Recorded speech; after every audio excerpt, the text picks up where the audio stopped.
Hey gang, it's Bryan from FXBilliards. Today I want to talk about something that I do before every practice session, or I should say at the beginning of every practice session.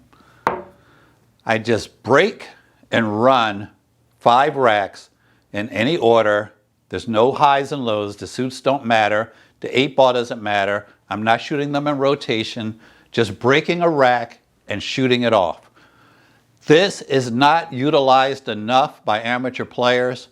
All you're doing is shooting balls off, right? But it gives you an opportunity to address more position play, more cluster breaks, more problem solving, and you get to focus on things like your stroke, your stance, your bridge, anything that might be giving you a hard time. Again, I start every practice session with this, and I usually keep score. 8-ball players, 9-ball players, all of you should be doing this. First thing we want to do, because we're breaking them like an 8-ball rack, is analyze our break. Now it looks like we made 2 balls on the break. I got a little bit more backspin on the cue ball than I wanted, so I'm not in the center of the table, but this is what I would consider a successful break. The next thing we want to do is look for problems. That's a problem. You may not even recognize it as a problem. Those balls only go from certain angles. I know I need to be over here to play that 11 before the 9.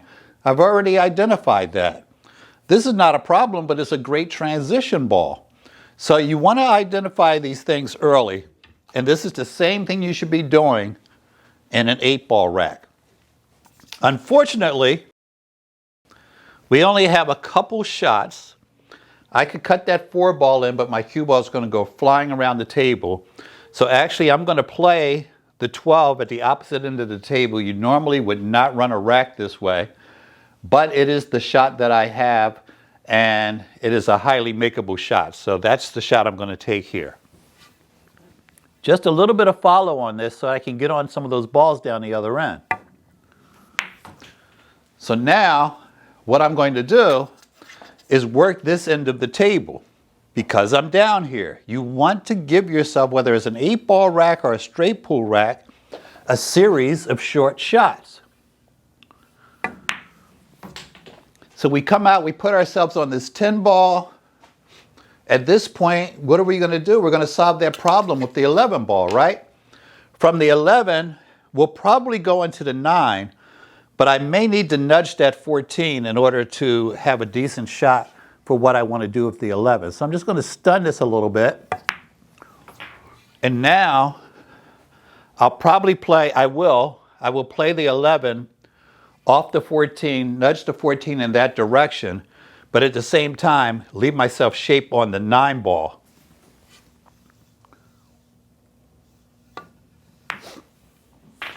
Ooh, so that was an error. Actually not, because it still works in our favor. The 14 is very makeable. But I did intend on touching this 14 just to knock it out a little bit. Doesn't matter that it didn't move. That's actually a good thing. At this point, you want to continue to survey the table. Just because I was getting on the 9 doesn't mean that that's going to be my next shot. Surveying the table, the 9 is probably going to still be my next shot. At this point, I'm going to play this a little high right.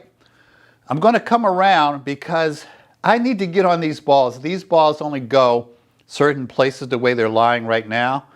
So I'm going to come around, get myself back on the 14, which will allow me to work these balls or these balls here. So I could play the 7. I don't like the angle that the 7 takes me.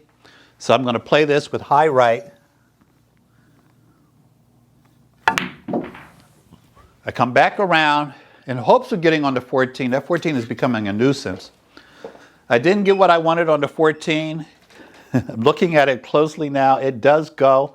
So now my pattern is 8-7-3. Just because you have a pattern in mind doesn't mean you shoot it. Okay, if something else came up or if I noticed something else, then I might change it. Right now, my pattern is 7, 3, possibly the 4, but I do want to take care of these balls, and I most likely want to play them there. If I got my position on the 14, that opens another pocket for these balls. That's one of the reasons why I was headed there. But I'm going to roll this down off the rail, guys, just using the rail for speed control. So now I'm on the 3. Look what the 3 gives me. The 3 gives me the 4, which opens up more avenues for this. I'm probably going to play the 3 now, and then the 4, and then the 14. The reason I want the 14 is because of what I mentioned earlier. I can use this spot to play those balls. So now I play the 4 to get on the 14, and from the 14 I will most likely get on the 1.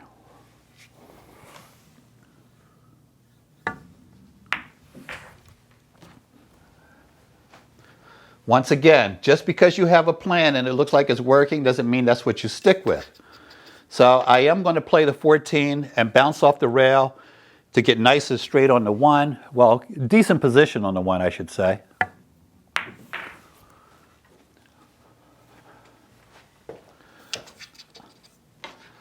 The reason I didn't want to get too straight is because straight usually isn't good in pool, right? So I'm actually going to get a little exotic. I'm going to shoot a little draw shot here to get on the 5, which should put me on the 6 automatically.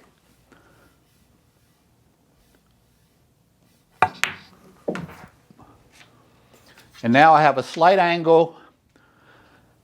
I'm actually going, just because I got on the 5 and I can get on the 6 doesn't mean that's what I'm going to shoot. So I'm going to play the 6, roll it up so that I can play the 5 in the side pocket.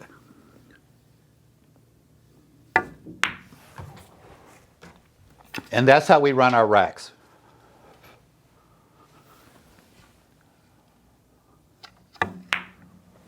So you can see I had 2 shots there that didn't work out the way I planned, but I had escape routes all along. So this is what I do every practice session. I run 5 of them. I keep score. If I had any misses, I count those misses. I'd write it in my journal. This is what I scored on my 5 break and run drill. And then down the road, I can look at it and see, am I improving or am I going backwards or did I have a bad day or whatever the situation is. Try this if you haven't done it. I'm so surprised that not everyone does this. This is the way I learned to shoot pool as a kid. I did not practice 8-ball. I didn't practice 9-ball. I broke and I shot off balls all day and night. It got my stroke where I wanted it, my speed where I wanted it. I got to practice my stance, my bridge, everything. And even though they're not perfect, they're pretty good. So have a great day. Hit me in the comments. Don't forget to subscribe. And I appreciate you for watching. Oh, are we on the air?